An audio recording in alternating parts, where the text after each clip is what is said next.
कि हाय अरे दुल्हन दुल्हन रोवे कहिया यौ घर हमार सजना।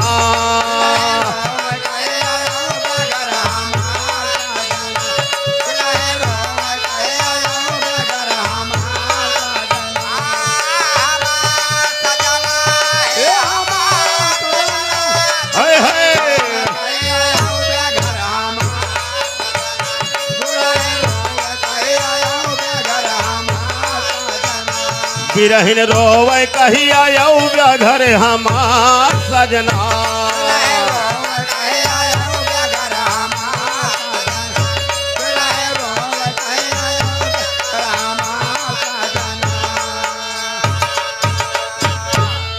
मास अषाढ़ गवान चाई सुधिया मोर गया बिसरा। भैया यानी बुआई वाला दिन आएगा। माछ अषाढ़ गवान चाई असुधिया मोर दिहा बिस। कैसे बोई गे तगाल बाया सार सजना।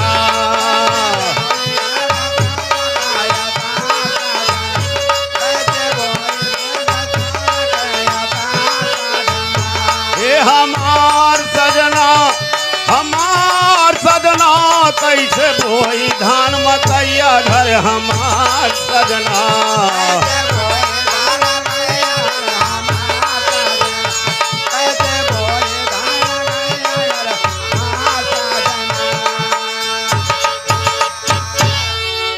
सावन आएगा।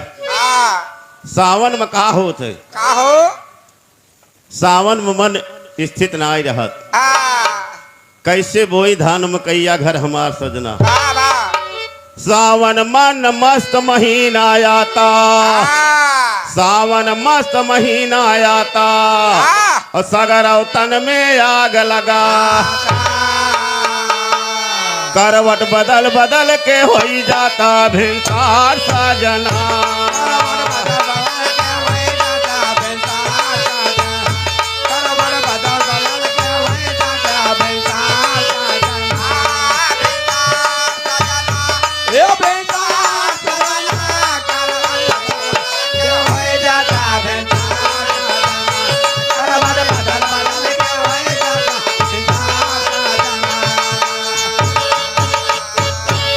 भादो गगन घटा गहराए चारों वरिया अंधियरिया छाए।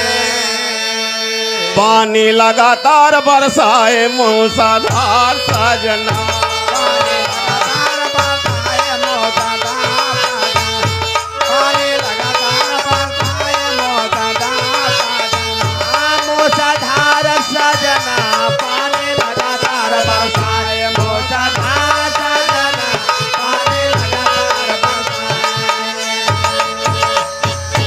क्वार मास गवा नगचाई सुधिया मोरे गया भुला।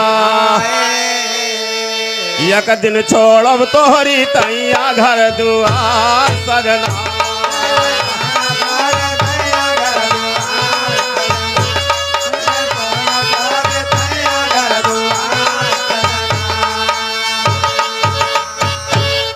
कार्तिक आई गई दिवाली अयावा से जपरी बखा।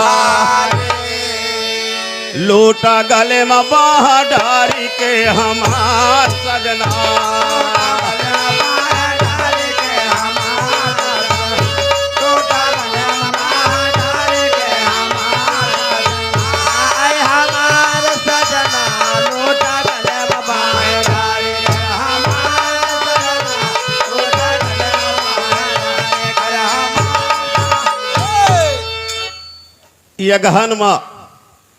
यगहन मदन मोहे सताए सारी रतिया तो भरमा।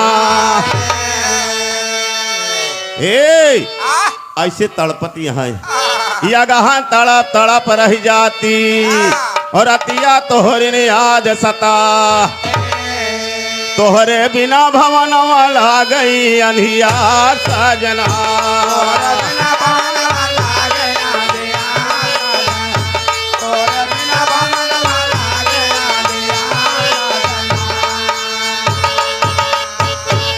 पूसे आई गे नई विपतिया और जाड़ा रोज सतावे एक दिन तोहरी तैया घर घर दुआर सजना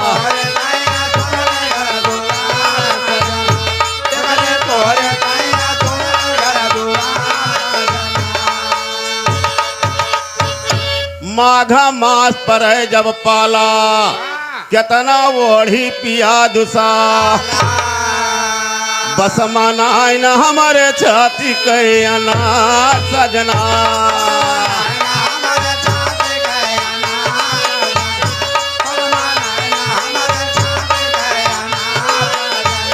हे अनार सजना हे अनार सजना बस मनाई न दोनों छाती के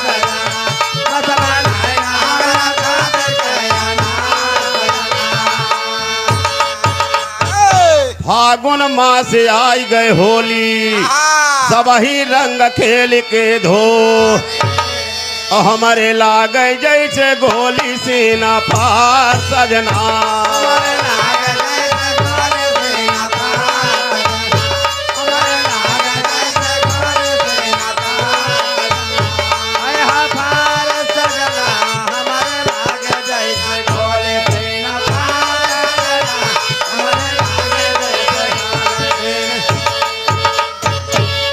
चैत लागी गवा महीनवा बैठी सोची हमा भवना लागे तोहरे बिना भवनवा आंधिया सजना